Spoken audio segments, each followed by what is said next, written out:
Hey everybody, welcome back to the SpinCycle, here with another episode. Like I said, this episode I want to talk about why Kamala Harris lost, some of the reasons why I think she lost, and also the FAFO movement, the F around and find out movement, which I find quite interesting. So stand by, coming right back at you.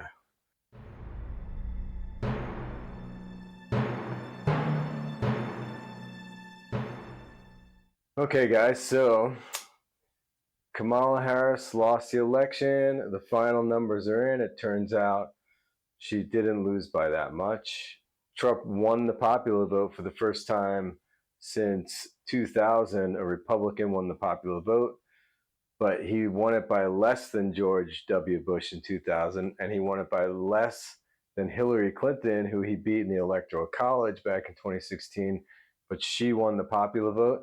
Well, he got even less than the popular vote than that, which says that Trump doesn't have a mandate to do Project 2025 and all these crazy right-wing MAGA things he wants to do, like mass deportation, which will crush the economy, and his tariffs, which will also crush the economy. And just a little lesson on tariffs for those of you guys that don't already know.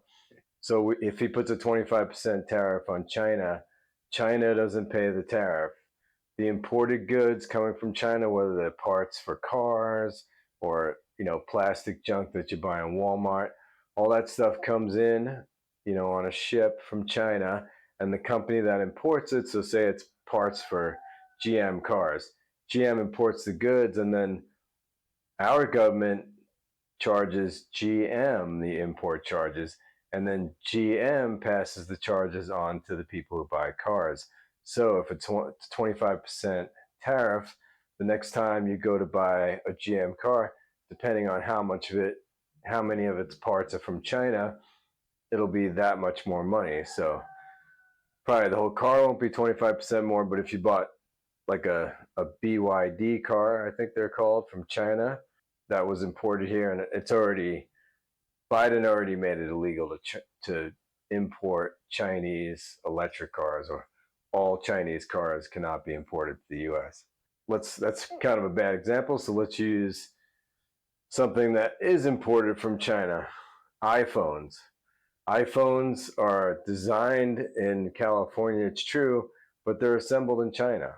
So there's these, many plants. There's been many stories written about the iPhone, how it's assembled in China, and the work conditions of the people in China that assemble it. And, the average salary for a manufacturing worker in China is like $6 US per hour, where the average salary for a manufacturing worker in the US is $27 per hour. So if they were to make iPhones in the US, they would have to pay that $27 an hour, plus they would have to pay whatever benefits, the people in China, they don't get health care, they don't get retirement, they don't get anything like that. So overtime, nothing. So all that stuff would have to be tacked on to the price of your iPhone if say Apple decided to move their factories back to the US because of the 25% tax. But they're not going to do that. They'll just move their factories to like Vietnam, where maybe there won't be a tariff, or maybe there will be. So he's going to tariff everything 10%, but that's still 15% less. I've heard economists say maybe iPhones, once he puts in the 25% tariff, which now costs around $1,000, will cost anywhere from $1,500 to $2,000. So unlike what Trump says, it's a tax on China. It's not. It's a tax on the American people. So next iPhone you go to buy is going to be 25% more, 35% more. It's going to be, quite a bit more money than it is right now. So that's what tariffs are, if you don't know what tariffs are. Now, Kamala Harris losing the election, there's many reasons why she lost the election. One of them is that she just couldn't distance herself from Joe Biden. She could have done a better job. She was on The View, and they asked her how she's different than Joe Biden, and she said she couldn't think of anything, which, I mean, she should have been prepared for that question. she should have, at least had some things she's different, because people voted for Trump on the economy. They voted against Biden's economy, not for Trump's economy. And Trump lied about 2020 Project 2025. He said he doesn't know what it is, and now a bunch of people in his cabinet are authors of the 2025 manuscript, or whatever it is. It's the if you don't know what Project 2025 is, it's headed by Stephen Miller and a bunch of those right-wing racist guys. It's basically a blueprint for the 2025 Republican administration, which is headed by Donald Trump.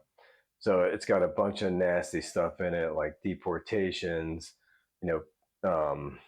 bringing back student loans that have been on hold since the pandemic, and charging people who are defaulted on their student loans even more than they were paying before.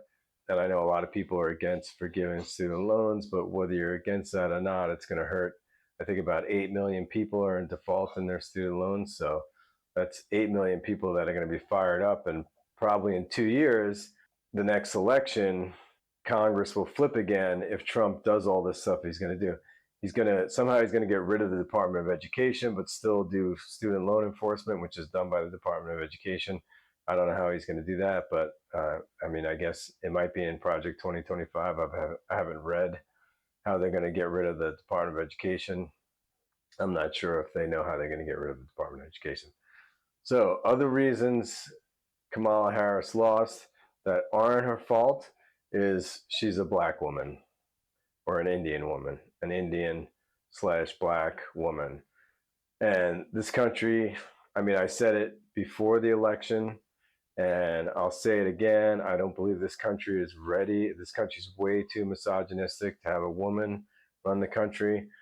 Her and Hillary both came close, but a lot of Latino men and black men too flipped to the Republican side just because of their misogyny. I've seen Latino men online say, and black men say, oh, we can't, a woman can't run the country. And a lot of women, especially white women, say the same thing. A woman can't run the country, especially a black woman. So with a lot of white men and white women, and even Latino men and women, Latinos are racists just like white people are racist, and there's black people that are racist.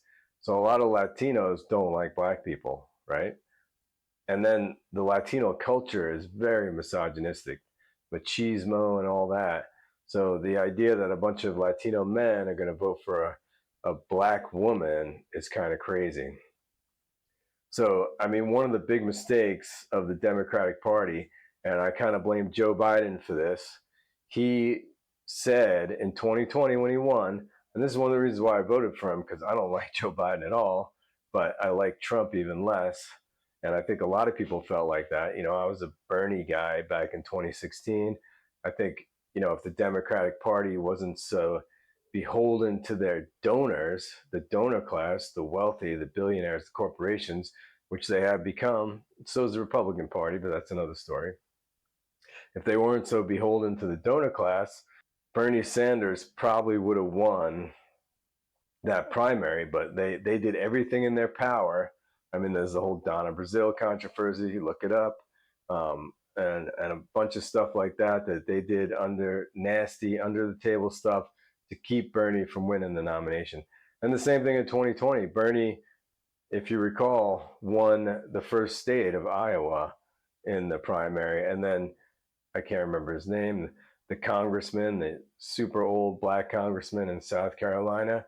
He went to bat in South Carolina for Joe Biden, and then Joe Biden won South Carolina, and then they made everybody else, Pete Buttigieg and Amy Klobuchar and everybody else who was running in the primary, all caved. The Democratic Party forced them to all cave and put their support behind Joe Biden. So Joe Biden was the presumptive nominee for 2020. And that's all the donors, the donor class, the neoliberals and the Democratic Party. And after this election, they all need to go. The slate needs to be wiped clean, and the Democratic Party will never win again. They need to get rid of all those people and start fresh, and start with a progressive message. They're out there saying, you know, the autopsies of the election. They're out there saying, oh, we did this, we did that wrong. You know, we lost to the woke messaging, the social issues, but they lost because they didn't go hard enough on progressive economic issues. Trump lied about a lot of them, but he went hard on progressive economic issues. Look, before the election, he's talking about Social Security a lot. He's talking about bringing down the price of gas, all that stuff. That's what people wanted to hear. They didn't want to hear, you know, Donald Trump is going to be the end of the republic as we know it. Donald Trump is going to be a dictator, and he may well be, but that's not what people were voting on. They were voting on the economy. Okay, so that's my 2 cents on why Kamala lost the election. Now I'm going to talk a little bit about the FAFO movement. I don't want to make this video too super long. And guys, go ahead and if you like my videos, go ahead and subscribe. This is a brand new channel. I have 1 subscriber, so please subscribe, share, like, all that good stuff. So my channel will grow and I could get my voice out there amongst the people in the political arena, because I think I have a lot to say, and if you like my videos, you obviously think I have a lot to say too. Okay, so the F around and find out movement. I'm going to do a longer video about this eventually, but if you haven't heard of it, F around and find out is basically a movement now that people have taken up the mantle of since the election, where people are getting on TikTok and on YouTube and just on the internet in general, and they're finding out, people that voted for Trump are finding out that, so for instance, a bunch of people didn't know what tariffs were, which I explained earlier. They were shocked to hear that, whoa, tariffs are going to raise prices. I thought Trump was going to bring prices back down. I know a bunch of my friends from high school, I saw them on Facebook before when Trump won the election saying, oh, I can't wait till gas is $1.80 again. It's never going to be $1.80 again. If it is, we're going to be in a deep recession. That's the only way gas is going to go to $1.80 again. And it was $1.80 during the pandemic. Before the pandemic, it was close to the price it is now. But during the pandemic, when nobody in the world was driving, yeah, gas was $1.80. Because if there's no demand and there's a lot of supply, the price goes down. So unless we have another pandemic or a deep depression, fuel prices are not going to go down again. Same thing with food prices. Yeah, when there's an inflationary period, food and everything, basically, goods go up during the inflationary period. They never go back down again. That's not the way economics work. So, and also another part of the FAFO movement is Hispanics. A lot of Hispanics voted for Trump, and now they're finding out, wait, he's going to deport everybody? I thought he was just going to deport the criminals, but no, that's not the plan. The plan is to deport every illegal, and they won't even want to deport, they want to take naturalized citizens away from people. If you don't know what a naturalized citizen, it's somebody who paid their dues, spent their time here, you know, the 5-10 years, whatever it takes to get citizenship, you know, passed the citizenship test, was sworn in, but they want to take that away. They also want to get rid of anchor babies. If you don't know what an anchor baby is somebody who was born here. So if you come into the country, say you're dating an American, you come into the country and you get knocked up by that American guy and your baby's born here, that's an anchor baby, automatic citizenship. Even if you're 2 foreigners and you come into the country, but your baby's born here, that's an anchor baby. Also DACA.